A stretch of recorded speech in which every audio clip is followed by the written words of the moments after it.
É assim, falando da Venezuela que ainda tá lá, né, ainda tá agindo lá dentro, o que é que você percebe ali? O caminho é o correto?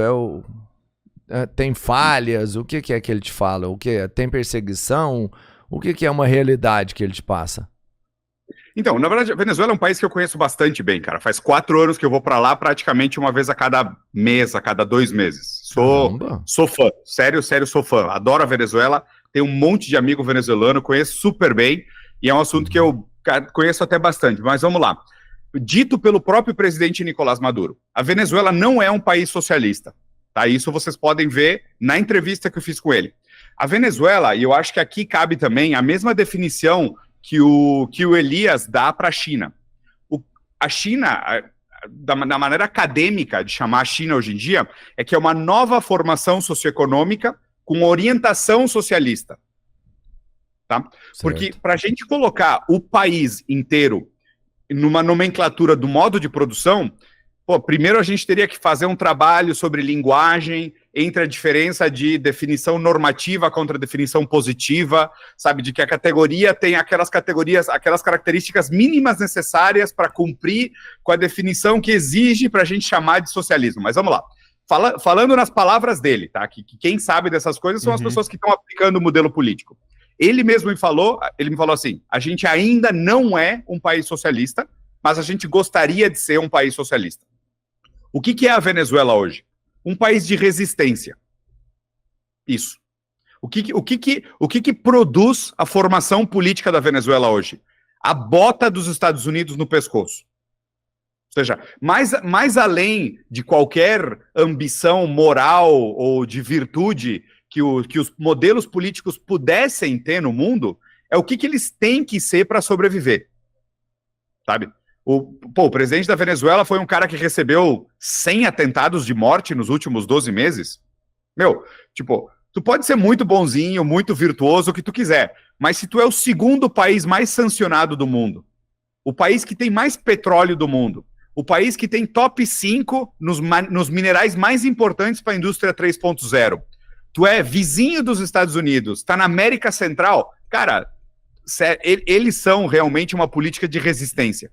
Sabe? E na hora que a gente entrar nessa mentalidade de eles são uma política de resistência, isso explica, não moralmente, porque aqui não me interessa a moral, sabe? Eu não estou aqui para falar bom e malvado. Eu acho que na política não tem esse negócio de branco e preto, de político bom, político ruim. A política é prática. A política é prática e ela tem uma lógica autopoética. O que significa autopoética? A prioridade é a sobrevivência. É sobreviver. Tá? Qualquer organismo, essa palavra autopoiesis, ela vem da biologia.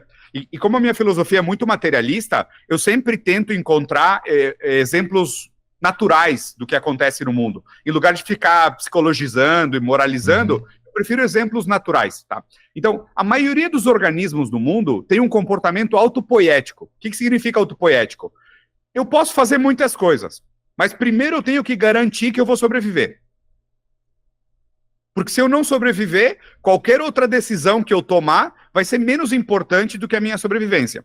Então, os sistemas, as lógicas de processo, as lógicas sistemáticas, elas têm a tendência de ser lógicas autopoéticas. Sim. Então, o que um governo é? O que o governo pode ser para continuar existindo.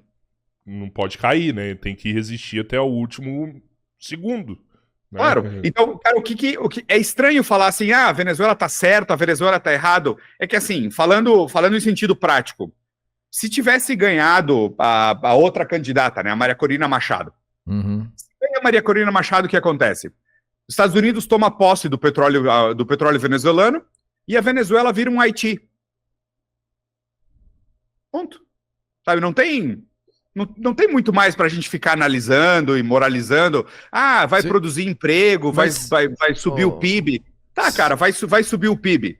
Agora me dá um exemplo do mundo onde o PIB sobe proporcional ao poder aquisitivo da classe trabalhadora.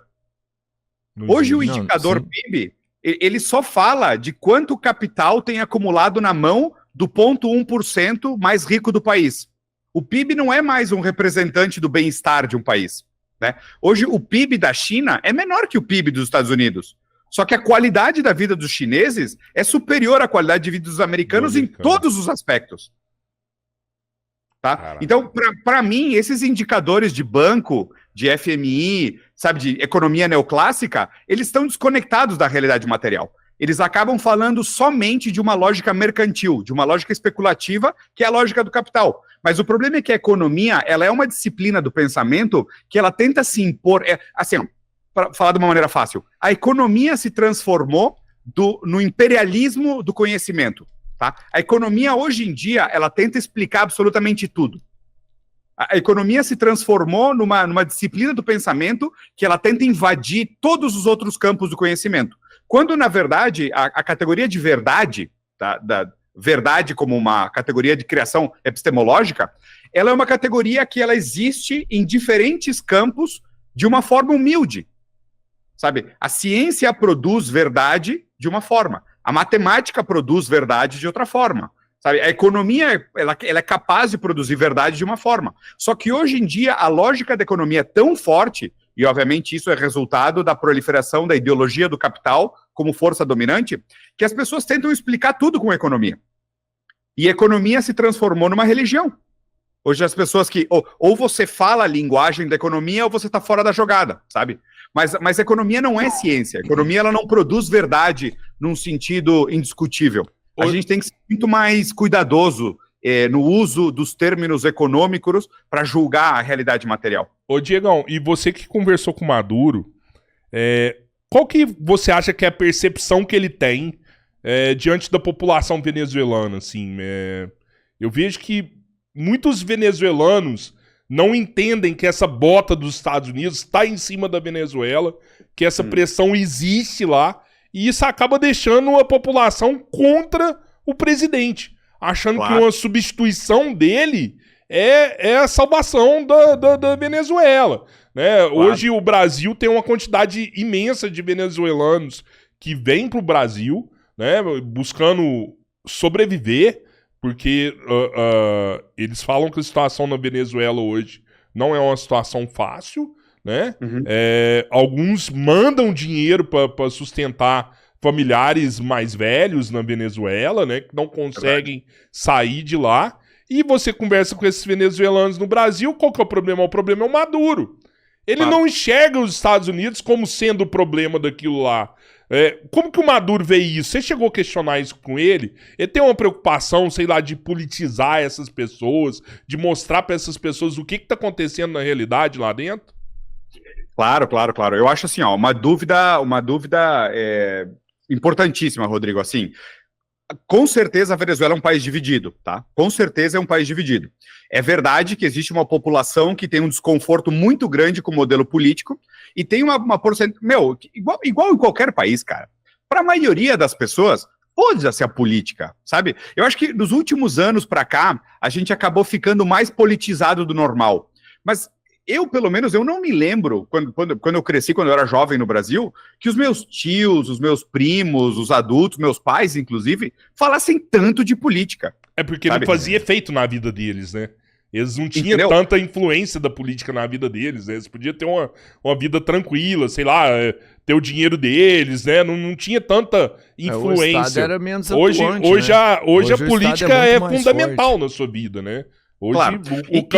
Às vezes até o capitalismo mostrando isso, né? Mostrando sua ruptura nisso aí, sua inclusive, queda. Também, exatamente isso. Ou seja, o neoliberalismo como modo dominante da política, ele surge a partir dos anos 70, com a Margaret Thatcher, Ronald Reagan, e a instrumentalização do Estado para a proliferação dos fins do capital. Tá? Então, a partir dos anos 70, com o neoliberalismo, ainda existe um crescimento relativamente proporcional entre PIB e poder adquisitivo da base da pirâmide.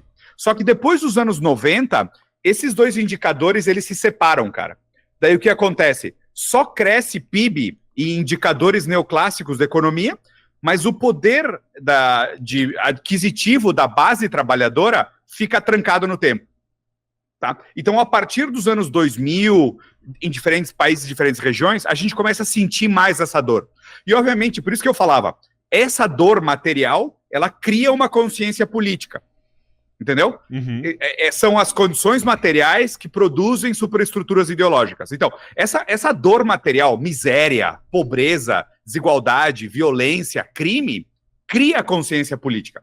As pessoas começam a ficar mais ligadas e as pessoas começam a pedir explicação. Porra, como pode ser? Como assim meu filho tem 30 anos de idade e ele ainda não saiu da minha casa? Porque ele não consegue pagar um aluguel de um apartamento, né? E, obviamente, isso requer uma explicação. Ou seja, a gente puxa da realidade uma explicação, a gente pede uma explicação.